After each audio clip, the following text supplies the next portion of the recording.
Alléluia. Alléluia. Alléluia. Alléluia. Alléluia. Nous rendons grâce à l'Éternel du fait qu'il nous permette d'être là en ce moment. Pour l'humanité entière, son Fils Jésus-Christ, un seul.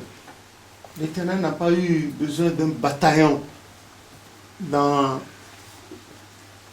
Ésaïe chapitre 6, à partir du verset 8, on a entendu la voix du Père qui disait « Qui enverrai-je » Et il y a eu une seule personne, une seule voix qui a répondu « Me voici Père, envoie-moi ». Donc, lui, il est venu seul.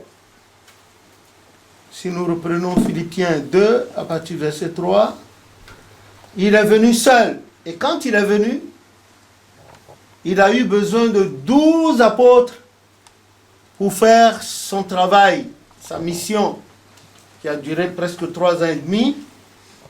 Et il est reparti. Il a eu besoin de 12 apôtres. Et les apôtres avec les autres disciples au nombre de 120. Il y a un qui a fait défection, je veux dire Judas l'Iscariote, mais après son départ, après le départ de Jésus-Christ, Judas a été remplacé par Matthias. Judas a été remplacé par Matthias. Et ensuite, il y a eu des prophètes, le prophète Mahomet, etc., jusqu'à l'avènement de l'église du christianisme céleste avec l'évangéliste Samuel Bilo Joseph Ochofa, gloire à Dieu, né à Porto Novo, au quartier avancé comme Carré 30, Maison Balogou, qui deviendra le fondateur désigné pour une église jamais vue sur terre. C'est l'église du christianisme céleste. Et lui aussi, il a travaillé avec des devanciers, ont collaboré avec lui. Mais à la mort de Papa Yansounou, son premier apôtre, le 13 septembre 1970 à Cotonou, Bada a fait surface et puis les autres avec. Et à son départ de la terre, le mardi 10 septembre 1985, à Ilukwaju Shadrach Hospital à Lagos, il a laissé une équipe de 5 personnes, 5, à savoir Papa Bada, qui était suprême évangéliste. C'est pas un grade, c'est une onction, comment vous appelez ça, honorifique, spirituelle. Ce n'est pas un grade comme on le voit aujourd'hui, non. C'est une grosse bêtise que les gens aient introduit cela dans l'église comme grade. Le prophète a bien dit. Ensuite, après lui, il y avait le supérieur Benoît Dossou Agaussi, Papa Adjanle Koko. Après, Papa Adjose Nsou Philippe, et puis le dernier qui a été moins supérieur, et c'était en 85 pour services loyaux, c'était Papa Godwill Abiassi. Pourquoi Papa l'a nommé au dernier moment comme supérieur? C'est que le mercredi 7 janvier 1976, quand Papa Ochofa avait reçu l'ordre spirituel de partir du Bénin, du Dahomey, ce n'était pas encore le Bénin, en partant, il n'avait rien pris sur lui, que la soutane qu'il avait sur lui, plus Papa Abiassi et son chauffeur Vodounou Expédie, merci. Donc Papa Abiassi était à la retraite. Il était instituteur exceptionnel depuis la période coloniale. Donc, il habitait un quartier huppé de Cotonou, Papa habitait en face du cimetière. Ce n'était pas n'importe qui habitait là à l'époque. Donc, il avait tout pour avoir une retraite dorée. Ce qu'il avait d'ailleurs, Et puis il avait aussi des biens à Yaouré. Donc il a tout laissé et il a suivi le prophète jusqu'au Nigeria. Et au Nigeria, Dieu seul sait ce qu'il a souffert dans la main de nos frères qui étaient là-bas, parce que chaque fois, le prophète se référait à lui et les autres là-bas n'étaient pas trop contents pour cela.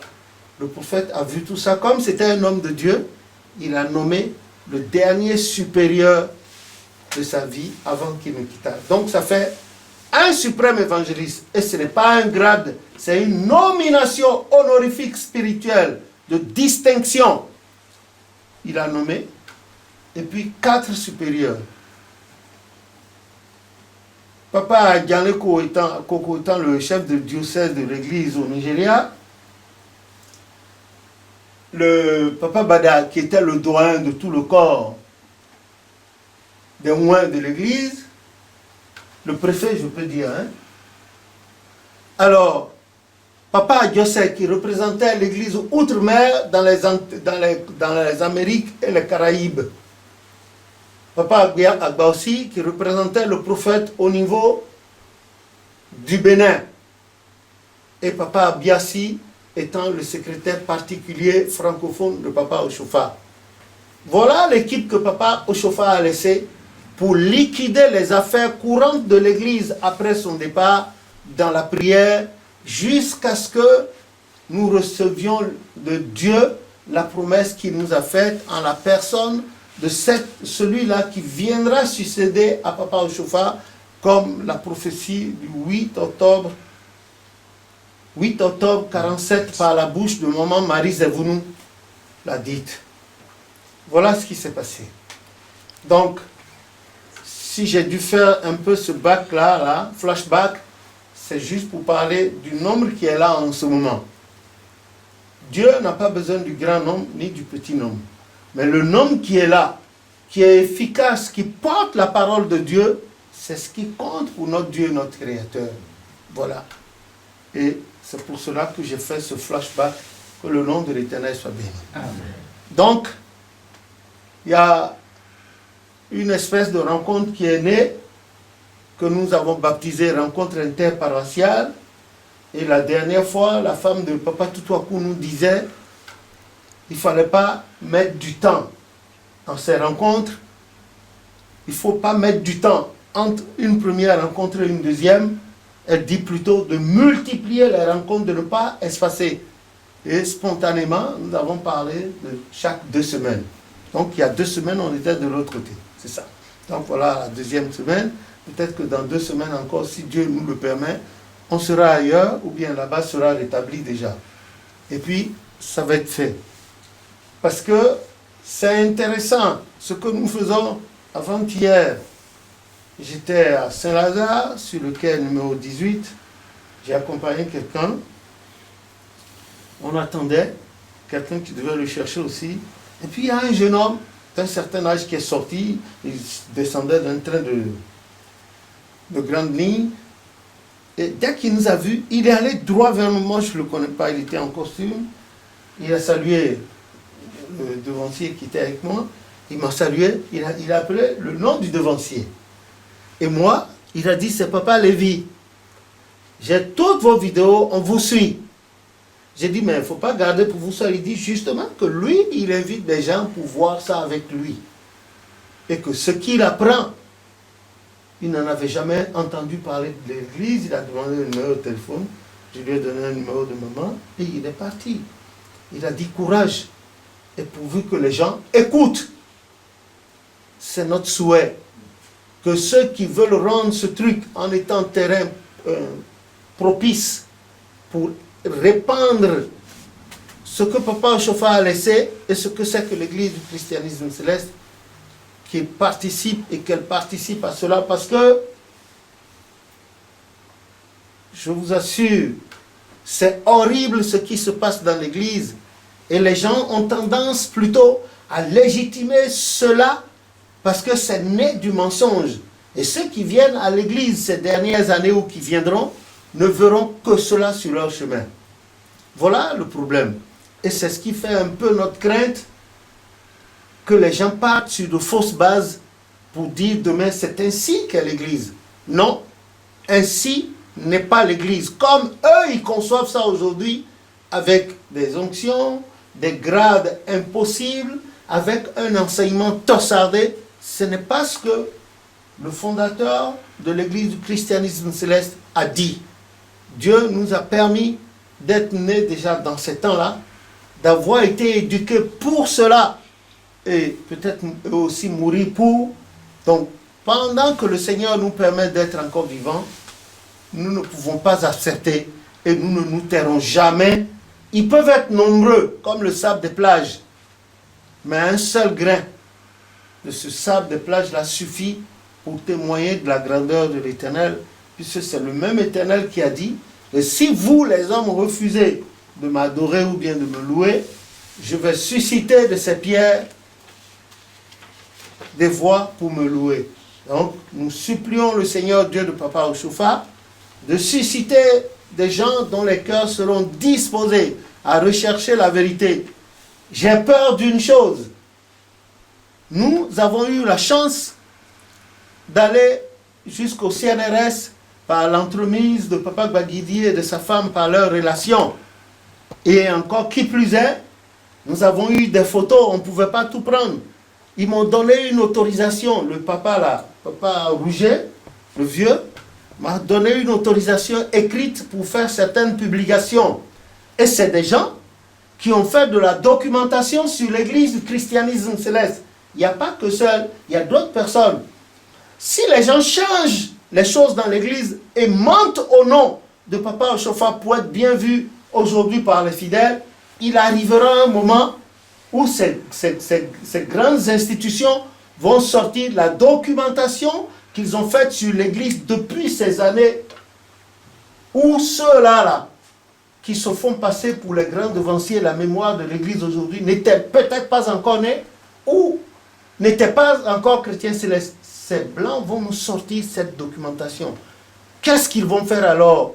Les titres ronflants qui se préservaient vont faire un flop dans l'eau pour toujours, et ils auront retardé des générations entières.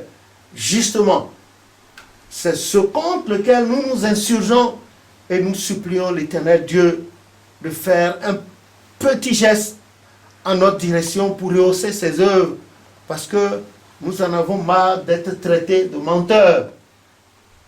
Ils n'ont jamais produit de preuves et ils ne peuvent même pas en produire. Ils n'en ont pas. Ils ne peuvent pas parler avec certitude. Tout repose sur le hearsay, comme dit l'anglais, le oui-dire, et ça s'arrête là pour s'affirmer dans le faux. Et le dernier thème que nous avons,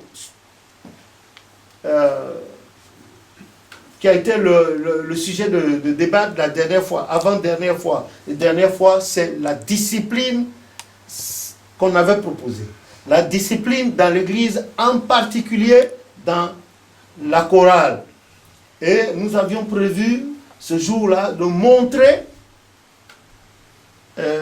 la soutane, le modèle des femmes, soutane plus bonnet, modèle des femmes, et soutane des hommes également. Non pas ce que nous sommes en train de voir aujourd'hui dans les paroisses, et que même des femmes de grands chefs portent des bonnets à la Saint-Paul, là. Saint-Paul, le pâtissier, le boulanger traditionnel de France qu'on appelle Saint-Paul. Hein, c'est Paul. Ah oui, Paul. Paul, il s'appelle. Quand vous arrivez à... Vous le voyez, il a sa boutique un peu partout, disséminée en France, en Belgique. Et puis, le bonnet, là, est cousu d'une certaine manière. C'est ce bonnet-là que les tailleurs, c'est à cela que les tailleurs, les couturières de soutane se livrent aujourd'hui, avec des plis impossibles. Et nous disons que c'est faux. C'est complètement faux. Nous avons eu, par la grâce de Jésus, nos mamans parmi les premières visionnaires de l'église du christianisme céleste. On a vu le modèle. Elles ont porté jusqu'à mourir dans l'église. Au-delà de 90 ans, nous avons grandi. Nous sommes en train de prendre davantage de l'âge. Nous avons vu, et Dieu nous a permis d'avoir toujours les yeux, le souvenir positif pour vous ramener.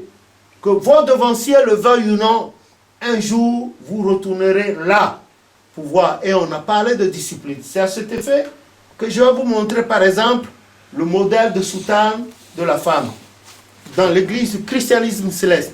Non pas ce qu'elle porte aujourd'hui, ce qu'elle porte dans des tissus transparents, on voit tout le dessous de la femme.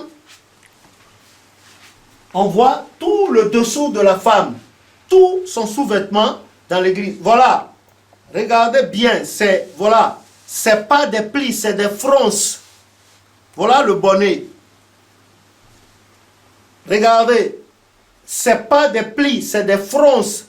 C'est comme cela que l'Esprit a révélé au prophète Oshofa en 47 par notre devancier Emmanuel Maouyon Gouton, le deuxième homme que l'Éternel Dieu a ressuscité des morts par la main de Papa Oshofa, et il était devenu le premier visionnaire de l'église du christianisme céleste. Maouyon Gouton, Emmanuel, je vous montrerai sa photo tout à l'heure, il était le neveu direct à Papa Oshofa.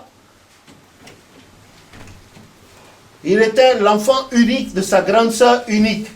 Maman Elisabeth Ekundayo Oshofa, c'était la seule grande sœur de Papa Oshofa.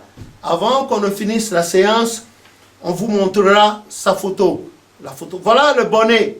C'est ça. C'est pas les plis qu'on fait aujourd'hui et les femmes redressent ça. Le prophète en son temps a dit non. Voilà. On ne redresse pas comme on le voit aujourd'hui sur les photos. Elles sont contentes dans des tissus. Non. Et voilà, la soutane simple des femmes. Voilà. Regardez, le col des femmes. Voilà, le rabat, ce n'est pas à l'intérieur, c'est là-dessus. C'est là-dessus. Et il n'y a pas de fronce ici. Vous voyez? Au niveau de l'épaule, il n'y a pas de fronce. Le rabat, voilà comment ça se fait. Ça se rabat dessus, non à l'intérieur. Et le prophète a expliqué que ce rabat n'est que l'expression de la suite de l'évolution de la sœur.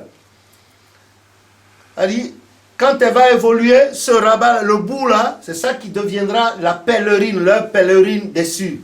C'est cela qui deviendra leur pèlerine. Le rabat est dessus, pas à l'intérieur. Regardez, voilà le rabat. Là, maintenant au niveau de la taille, au niveau d'abord des manches, c'est des fronces, c'est pas des plis. Voilà, c'est des fronces, c'est pas des plis. C'est des fronces. Ce sont des fronces, ce ne sont pas des plis. Et puis maintenant au niveau de la taille, voilà. Ce que nos mamans ont porté depuis la fondation de l'église. Maman Yaman, Maman Yasunu, les mamans Christine Oshofa, les mamans Joséphine Oshofa, et voilà, c'est ce que, regardez, à la taille, c'est ça. À la couture, voilà. C'est ce qu'elles ont porté. Ce n'était pas des plis, mais c'était des fronces. Et les soutanes sont amples, pour permettre tous les mouvements. Aujourd'hui, non seulement on ne respecte pas le modèle indiqué par le Saint-Esprit, on fait du n'importe quoi, et les femmes là ne peuvent même pas lever subitement la main, vous entendez des flashs, c'est-à-dire que ça se déchire. Il faut respecter ce que l'Esprit a dit à Papa Oshofa par la bouche du visionnaire Emmanuel Maouyon Gouton dans un premier abord, et dans d'autres circonstances, ce que l'Esprit a dit par la bouche de Papa Olida Nyanga, celui par lequel l'Éternel a révélé le nom de l'église du christianisme céleste. Non pas dans un arc-en-ciel comme on voit aujourd'hui, ce qui est absolument faux. Et tous ceux-là, là, aujourd'hui, qui avaient eu la chance d'être déjà chrétiens célestes au moment pendant que les dernières années de la vie de Papa Oshofa, conviendront avec moi qu'il n'y avait pas d'arc-en-ciel en ce moment. Ils le savent. D'où est venue cette histoire d'arc-en-ciel aujourd'hui dans l'église? Et tout le monde écrit arc-en-ciel, dessine arc-en-ciel. C'est faux. C'est archi faux. C'est faux. Je voudrais, moi j'ai des documents. Ceux qui veulent des débats contradictoires, qu'ils viennent, qu'ils apportent les documents sur lesquels le prophète a écrit et signé que après sa mort, on va écrire le nom de l'église dans un arc-en-ciel et dessiner le logo de l'église. Ils n'ont qu'à venir, quel que soit leur grade. On est prêt. On va leur donner la preuve qu'ils sont dans le faux. Et je passe par ici, je demande humblement, non pas avec une supériorité de langage, mais humblement dans le Seigneur, je demande à tous les fidèles de rechercher la vérité. Jérémie chapitre 6, verset 16, Job 8, verset 8, de rechercher la vérité. Si vraiment ils aiment Dieu à travers cette église, l'Esprit de Dieu les guidera et ils sauront que jusque-là, les devanciers s'accrochent à leur grade à travers l'imposture. Voilà, je viens de vous montrer la soutane, le modèle des femmes à la base. Et ça reste comme ça.